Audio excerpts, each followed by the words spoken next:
안녕하세요. 네, 오늘도 하늘 영성 시간 가집니다. 오늘은 정원 목사님의 고통이 가리키는 것 두 번째 시간 가지도록 하겠습니다. 고통이 변화를 가져온다는 것을 좀 더 설명하겠습니다. 선거가 있을 때 사람들이 정부를 바꾸는 투표를 하는 것은 상황이 어려울 때입니다. 실업자는 늘고 물가는 뛰고 있으며 여러 가지 어려운 상황이 있을 때 사람들은 바꾸를 외칩니다. 그러나 경제도 안정되어 있고 여러 면에서 살기가 좋다면 사람들은 굳이 야당에게 투표를 하지 않을 것입니다. 즐거운 것, 행복한 것은 어떤 것을 안정시키고 확장시킵니다. 그러나 변화시키지는 않습니다. 어떤 이가 별로 변화되는 삶을 경험하지 않았다면 그는 그다지 고난을 통과하지 않은 것입니다. 아니면 고통을 통과했어도 그의 고집이 워낙 세거나 아니면 그가 변화될 만큼 고통의 강도가 크지 않은 것입니다. 부자는 죽을 때까지 호화로운 파티를 즐기며 여유있게 살았습니다. 그의 삶이 여유가 있고 즐거웠기에 그는 굳이 변화를 추구할 필요가 없었습니다. 그러나 나사로는 어렵고 암울한 현실 속에서 날마다 변화를 갈망했습니다. 주님의 위로와 주님의 도우심을 날마다 구했습니다. 나사로라는 뜻은 하나님의 도우심이라는 의미인 것입니다. 오늘날 사람들은 자기 영혼의 변화에 별로 관심이 없습니다. 그들은 자신의 수준에 머물러 있는 그 상태에서 거저 행복하기를 원하고 있습니다. 무당들은 사람들을 미혹시킵니다. 그들은 사람에게 변화를 가르치지 않습니다. 그저 그들의 상태에서 변화되지 않더라도 구슬나고 부적을 붙이고 무엇을 하면 좋은 일이 생기고 기인이 오고 그런 이야기를 합니다. 그러나 주님은 우리에게 변화를 요구하십니다. 우리의 수준과 차원에서 좀 더 빛의 세계로 가까이 올 것을 원하십니다. 사람들은 행복과 성공을 좋아합니다. 그러나 우리는 그보다 더 변화되어야 합니다. 수준이 달라져야 합니다. 성장해야 합니다. 사고의 수준, 인격의 수준, 감정의 수준과 깊이가 달라져야 합니다. 영의 세계에서 나이와 경력과 직분은 아무 의미가 없습니다. 그는 얼마나 수준이 있습니까? 그의 지혜는 어떠합니까? 그의 순결함은 어떠합니까? 그의 인격의 아름다움은 어떠합니까? 그것이 그의 영원한 위치를 결정하는 것입니다. 어떤 이가 영적으로 또한 인격적으로 아주 미숙한 상태에서 이른바 성공을 해서 많은 이들에게 찬탄을 받고 알려져 있다고 한다면 그것은 결코 복이 아니라는 것을 알아야 합니다. 사람들은 자본주의의 큰 것 개념, 숫자 개념에 익숙하게 세뇌되어서 유명한 사람이나 유명한 것이라면 무조건 신뢰하는 경향이 있습니다. 그러나 영의 세계의 가치관은 그것과 전혀 다릅니다. 어떤 이가 별로 성숙하고 아름답지 않은 상태에서 유명해집니다. 그는 여전히 혈기가 많고 교만하며 공격적이고 비판적이며 이기심이 가득합니다. 그 결과는 어떨까요? 간단합니다. 그는 성장하지 않습니다. 고통은 변화를 요구하지만 성공은 그에게 변화를 요구하지 않습니다. 그러므로 그는 부자처럼 그 어둠 속에서 그 수준에서 성장을 멈추고 죽을 수 있는 것입니다. 그러므로 어떤 이가 아직까지 성장하지 않았는데 성공한 듯이 보인다면 이는 심히 비참한 것일 수 있는 것입니다.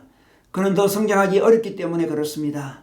우리는 변화를 추구해야 됩니다. 기쁨보다 행복보다 더 성숙과 변화를 추구해야 합니다. 우리에게 지금의 수준에서 주님이 은혜를 베푸시고 우리를 가까이 만나주시면 우리는 너무 행복해집니다.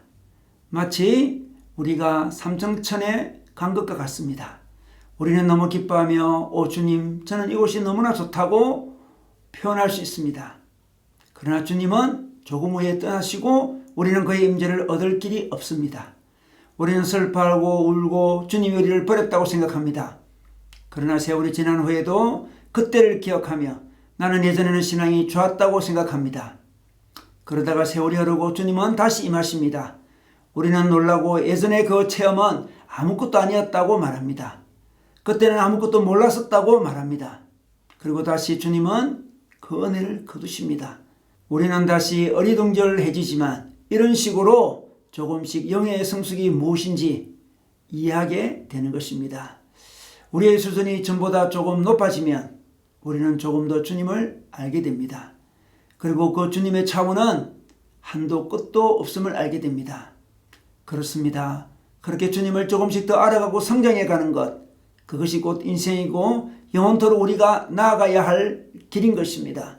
사람들은 눈에 부딪힌 여러 사건들에 빠져 있고 곁에 있는 배우자에게 불만이 많고 눈에 띄는 사람들에게 시선이 집중되고 툴툴거리지만 주님은 결국 우리의 시선이 발전되기를 원하십니다. 즉 눈앞의 시선이 아닌 근원적이고 본질적인 것을 발견할 수 있는 안목을 얻게 하기를 원하시는 것입니다. 우리는 변화되어야 합니다. 주님께서 이스라엘 백성을 애굽에서 구출을 하신 것은 광야의 삶이 목적이 아니었습니다. 그것은 가나안의 영광스러운 삶이었습니다.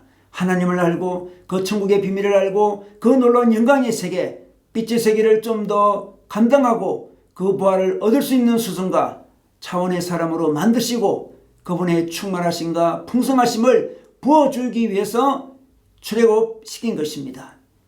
오늘날 사람들은 너무나 낮고 비참한 어둠의 영역에서 굴 속에서 살고 있는 두더지처럼 빛도 없고 더러운 곳에서 좀 더 좋은 썩은 음식이나 맛있는 벌레를 잡아먹기 위하여 애를 쓰며 살아가고 있습니다. 그들은 자신의 영혼을 보지 못합니다. 외모는 지극히 아름다우나 그 영혼을 보면 마치 괴물과 같이 썩고 찌들은 영혼은 얼마나 많은지 모릅니다. 우리는 그 빛을 향하여 가야 합니다. 그러므로 주님께서 우리에게 온전한 만족을 주시지 않습니다. 온전한 만족을 주시면 그때부터 더 이상 성장을 원하지 않는 것을 주님은 잘 아시기 때문에 그렇습니다. 그러므로 그분은 우리에게 조금씩 위로를 주시면서 우리가 거기에 머물러 있지 않도록 우리에게 고통을 허용하시며 우리를 그분께로 이끄십니다. 그래야 우리는 울면서 또 아파하면서도 그분에게 가까이 나아가는 것입니다. 오늘도 우리는 영원한 여정을 향하여 나아갑니다. 고통은 우리의 영혼을 일깨워 본질적인 부분을 일으켜줍니다. 그리하여 영원한 생명의 주인 되시는 그분을 향하여 사모하게 하시고 추구하게 하며 오늘도 내일도 오직 주님을 따라 걸어가게 하는 것입니다. 여러분 오늘도 고통이 주는 교훈을 배우는 시간 되기를 주님의 이름으로 축복합니다.